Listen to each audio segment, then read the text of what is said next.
16개월 입양아 정인이를 학대해서 숨지게 만든 양부모에 대한 항소심 선고가 오늘 나옵니다.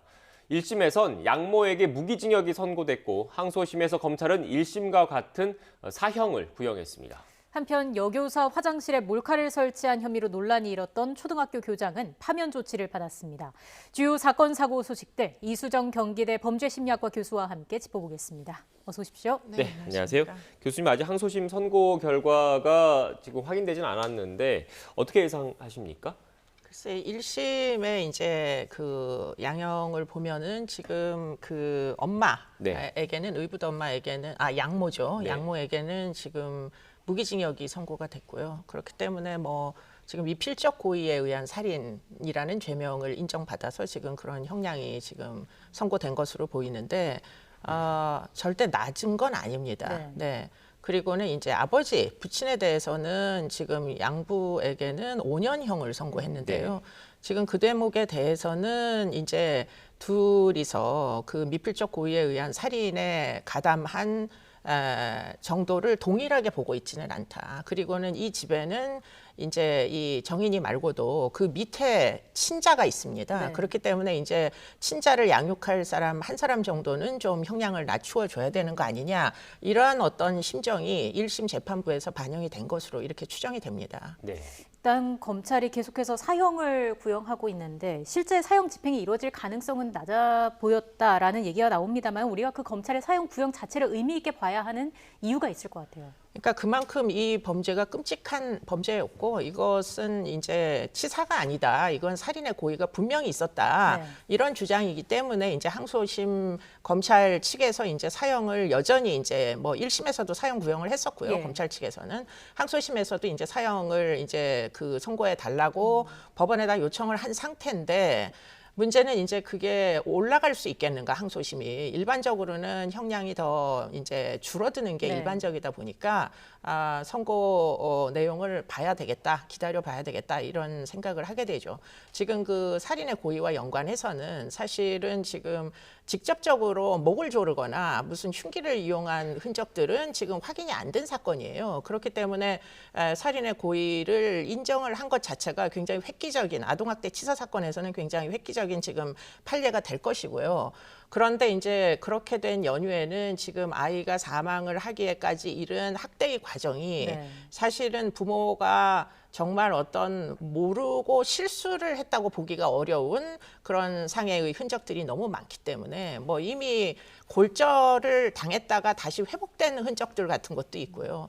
마지막에 췌장이 파열됐다는데 사실은 췌장이 거의 등 쪽에 붙어 있어가지고 웬만해서는 사실 파열되기 어려운 장기인데 그것이 파열이 되기에 이른 데는 이게 무슨 어떤 죽어도 그만이다라는 어떤 미필적 고의가 있지 않고서는 아이가 이 지경에 이르기는 어렵다. 이런 이제 주장인 것으로 보이는데 지금 그 대목에서 뭐 사실은 처음에는 치사로 이제 그 뭐 공소장 제기를 했다가 변경한 사항이에요. 예. 그렇기 때문에 이제 이 대목이 과연 항소심에서도 지금 이 강력한 이제 살인의 고의에 대한 어떤 징벌적인 의지가 재판부에 의해서 선고될 수 있을 것인가. 그것이 이제 주목되는 사건이다. 이렇게 볼 수 있는 거죠. 네. 그러니까 교수님 말씀을 결국 들어보면 애초에 검찰이 그 처음에는 아동학대 치사로 기소를 했는데 여러 사회적인 여론도 이렇게 좀 강하게 처벌해야 된다는 여론도 의식을 했고 또 실제로 뭐 부검 결과라든지 전반적인 상황을 보니까 미필적 고의가 인정받을 수 있겠다라는 거를 감안을 하고 살인죄를 지금 추가해서 공소장을 변경한 거지 그렇습니다. 않습니까? 그래서 네. 그 부분에 대해서 1심 재판부가 어느 정도 인정을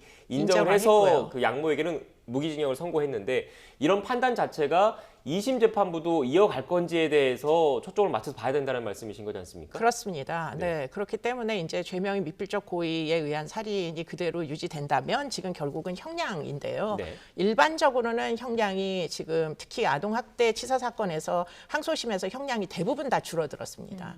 그러다 보니까 지금 이 사건 같은 경우에 그러면 줄면 지금은 무기징역 선고를 했는데 혹시 뭐 한 30년이나 20년이나 줄어들면 어떻게 하느냐 이런 부분을 지금 여러 단체에서 지금 주목을 하고 있는 이런 이제 상황인 거죠. 네. 네. 그러니까 실제로 지금 보면 그 대법원의 양형 기준이 일반적으로 있긴 하지만 네. 그 양형 기준 안에서 재판부 판사가 장량 감경을 할 수 있는 그 부분이 있는 거지 않습니까? 네, 재량으로 네, 깎아줄 수 있는 그렇습니다. 부분이 네, 있는 거지 않습니까? 네, 그 부분을 네. 좀 주목을 해야겠네요. 네, 그렇습니다. 그렇기 때문에 아마 피고인 측에서는 다양한 종류의 이제 뭐 출산 이후의 양육 스트레스나 이런 부분에 대해서 이 양모가 가졌던 어려움 이런 것들을 굉장히 호소를 강력하게 하고 있을 거거든요. 예. 그렇기 때문에 그런 이제 감경 사안이 될 부분에 대해서 항소심 재판부가 어느 정도 반영을 할 거냐 이런 게 이제 문제인 거죠. 네, 일단 재판부가 어떤 판단을 내릴지 좀 지켜봐야 될 것 같은데 여러 부모를 키우는 부모님들 그리고 일반 시민분들의 그 일반적인 생각은 이렇게 그 어린 아이에게 학대를 가해서 숨지게 했다는 것 자체만으로 놓고 봤을 때 처벌이 약하다, 처벌을 더 강하게 해야 된다, 특히 양부 같은 경우에도 더 강한 처벌이 있어야 된다 이런 의견이 많은데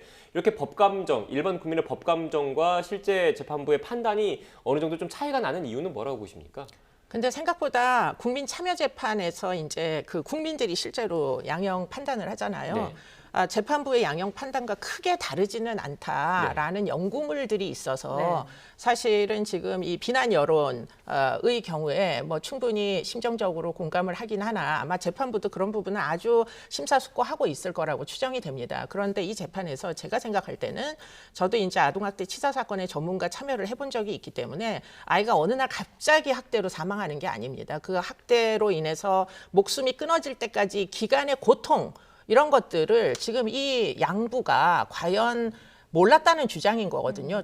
뭐 죽을 줄은 몰랐다 좀 아픈 것 같기는 했는데 이런 주장이 지금 이게 설득이 되느냐는 저는 동의하기가 약간 어려운 측면이 네. 있어요. 그렇기 때문에 5년 선고가 나온 부분이 오히려 제가 볼 때는 더 문제가 좀 있지 않나. 어떻게 아이가 장기간 동안 학대를 받으면서 시름시름 알아가면서 혈색이 다 변화하는 과정에서 혹시 이러다가 아이에게 큰일이 일어날 수도 있겠다는 염려를 못했다는 겁니다. 지금 이 양부는.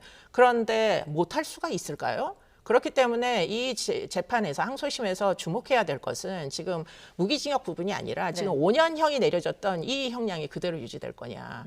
친자가 있다는 이유 때문에 그래도 부모 중에 한 뭐 부모는 내보내서 친자를 돌보게 해야 된다는 이유 때문에 형량을 대폭 축소해 주거나 이럴 이제 그 대목이 있느냐. 이게 이제 주목의 그 주 안점이라고 저는 생각을 합니다. 네. 그러니까 지금 주목해야 될 부분이 양부 같은 경우에 단순히 양모의 아동 학대를 방조하는 수준을 넘어서 사실상 학대에 적극적으로 가담하지는 않았더라도 공동 정범에 준하는 수준의 처벌도 고려를 해야 된다 이런 말씀이십니까? 저는 그렇게 생각을 합니다. 네. 네. 또 제가 좀 질문을 드리고 싶은 게 이 정인이 사건 이후에 여러 정치권이나 이런 아동 학대에 대한 처벌을 강화해야 된다라는 움직임이 일면서 관련된 법안이 좀 강화된 게 지금 통과가 됐습니다. 네, 근데 네. 최근에도 일련의 이런 아동 학대 사건이 끊이지 않고 계속 일어나고 있거든요. 네. 근본적인 해결책은 없겠습니까? 그러니까 근본적인 해결책은 정말 찾기가 쉽지가 않은데요. 왜냐하면 사실은 학대를 하는 이제 부모의 연령대가 생각보다 이렇게 높지가 않습니다. 과거에는 부모 연령대가 꽤 높은 사건들이 주를 이루었는데 최근에 아동학대 치사에 이르는 사건들은 20대 초반 부모들이 굉장히 많고요. 그런 친구들은 이미 청소년 때부터 가정의 보호를 받지 못해서 결국 아이를 낳아서도 제대로 돌보지 못하여 학대 치사에 이르는 사건들이 많다 보니까 학대 치사만 엄벌한다고 학대 치사만 뭐 형량을 높인다고 이 돌보지 못한 끝에 아이를 임신하고 출산하는 이 부모가 갑작스럽게 형벌이 높아졌으니까 학대는 절대 하면 안 되겠다 이런 깨달음이 오는 건 아니거든요. 그렇기 때문에 학대 치사 등 학대의 형벌을 높이는 것만이 사실은 대안이 되느냐? 절대 그렇지 않다. 그거보다는 차라리 예방 교육이 훨씬 더 많이 필요하고 그리고는 아동 수당을 나눠줄 때 사실은 교육을 다 시켜야 됩니다. 그런데 아동 수당만 나눠주고 지금 이 가정에 아이가 제대로 크고 있는지 안 크고 있는지 확인조차 안 하게 돼 있거든요. 그런 모든 절차를 다 뜯어 고치고 그리고는 지금 학대를 엄벌하고 형량을 선고하는 것으로 끝이 아니라 결국은 돌아갑니다. 가해자는 가해자대로 가정으로 돌아가고 일정 기간 후에 피해자는 피해자대로 그 가해자를 맞이해야 되는 지경이에요. 그렇다 보니까 이제 이후의 사례 관리, 그래서 결국 재학대가 일어나고 그래서 결국 사망에 이르는 이런 과정을 줄이려면 엄벌만 해서 끝나는 게 아니고요. 엄벌 이후에 다시 리유니언 할 때, 재결합할 때 그때 누군가는 주목해야 된다. 저는 법원이 개입을 해야 된다고 생각하는 사람인데요. 지금은 그렇지도 않습니다. 네. 그러니까 지금 어떻게 보면 이런 처벌을 강화한다는 게 안타까운 사건이 발생한 이후에 사후적인 조치인 거지 않습니까? 가장 중요한 거는 그런 안타까운 사건이 발생하지 않도록 미연에 방지하는 그렇습니다. 대책들이 필요할 것 같은데 네. 관련된 고민이 좀 필요할 것 같고요. 항소심 선고 결과가 나오면 나오는 대로 저희가 속보를 좀 전해드려야 될 것 같고 주제를 좀 바꿔볼까요? 네, 여교사 화장실에 몰카를 설치했다가 적발된 초등학교 교장 이 사건 기억하실 텐데 징계위원회가 열렸는데 파면이 결정됐습니다. 뭐 예고된 결과라고 봐야겠죠. 네, 예고된 결과라고 볼 수가 있는데 이제 학교 측에 저는 상당히 뭐 그 의사결정을 하기까지 네. 여러 가지 어려움이 있었을 텐데도 상당히 좀 그 손을 들어주고 싶은데요. 보통 이제 교내에서 무슨 이런 사안으로 이제 징계 절차가 시작이 되면은 예.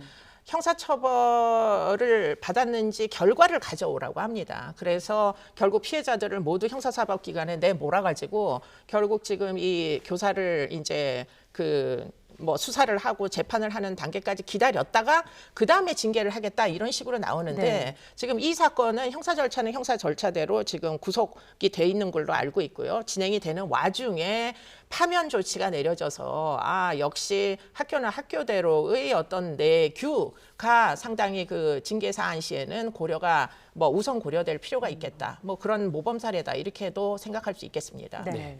교수님 그리고 지금 어떻게 보면 그 교장 선생님이 이런 혐의를 받고 있기 때문에 학교 네. 구성원들이 받았을 정신적인 충격도 꽤 클 것 같거든요. 거기에 대한 뭐 보완책, 대책은 없겠습니까? 그러니까 일단은 뭐 수시로 이제 확인을 하는 수밖에 없어요. 그렇기 때문에 뭐 지금 화장실인데 이게 꼭 무슨 여자 화장실에만 설치되지 않고 남자 화장실에서 설치될 수도 있는 거예요. 그렇기 때문에 지금 이런 몰래카메라 등등이 설치가 됐는지 안 됐는지는 일단 기본적으로 보안 차원에서도 학교는 학생들의 안전을 도모해야 되잖아요. 그렇기 때문에 지속적으로 확인이 필요한 거고 또 한 가지는 이제 지금 이같이 어떤 문제가 제기됐을 때 학교 측에 분명한 잘잘못을 가리겠다는 분명한 의지가 무지하게 중요합니다. 네. 초기부터. 그렇기 때문에 논쟁이 된 다음에 뒤늦게 징계를 주는 것은 제가 볼 때는 2차 피해, 2차 가해 행위를 막기가 어렵고요. 정말 초등 단계에서부터 의지를 가지고 대응을 하셔야 되는데 그나마도 파면이 나와서 예. 아마 나머지 이제 교사분들 또는 학생의 구성원들 사이에서는 이런 짓을 또 했다가는 큰일이 나겠다라는 경각심을 다 같이 공유할 수는 있게 됐을 겁니다. 예. 이제 관련 재판 다음 달 3일에 열리는데 예상되는 처벌 수위는 좀 어떻게 될까요? 처벌 수위는 뭐 구속을 면하기는 징역형이 나오는 걸 면하기는 어려워 보이고요. 예. 아마 그런 몰래카메라로 촬영한 영상이 한두 개가 아닐 겁니다. 그리고 하루가 아닐 겁니다. 장기간 동안 지속적으로 이런 일을 해왔을 거기 때문에 그런 상습성 같은 걸 고려하면 지금 이제 촬영죄 같은 경우에 7년까지 징역을 줄 수 있고 또 가중을 하면 형량이 더 높아질 수도 있거든요. 그렇기 때문에 형량이 절대 낮지 않을 것이다 라고는 얘기할 수 있겠습니다. 네. 네, 잠시만요. 저희가 관련된 기사가 정인이 사건 지금 항소심 선고가 예정돼 있다고 했는데 제가 관련된 기사가 좀 들어온 것 같은데요. 지금 속보가 지금 자막이 나가고 있는 것처럼 1심에서 무기징역을 선고받았던 정인이 양모가 2심에서 감형이 됐습니다. 예. 징역 35년으로 감형이 됐다라는 속보가 지금 들어왔는데 자세하게 재판부가 어떤 판단을 근거로 이렇게 했는지는 지금 확인되지 않고 있는데 교수님께서 보시기에는 어떻게 보셨습니까? 글쎄 걱정하던 일이 이제 벌어져서 이게 네. 이제 상당히 비판 여론이 이제 비등해질 것 같은데요.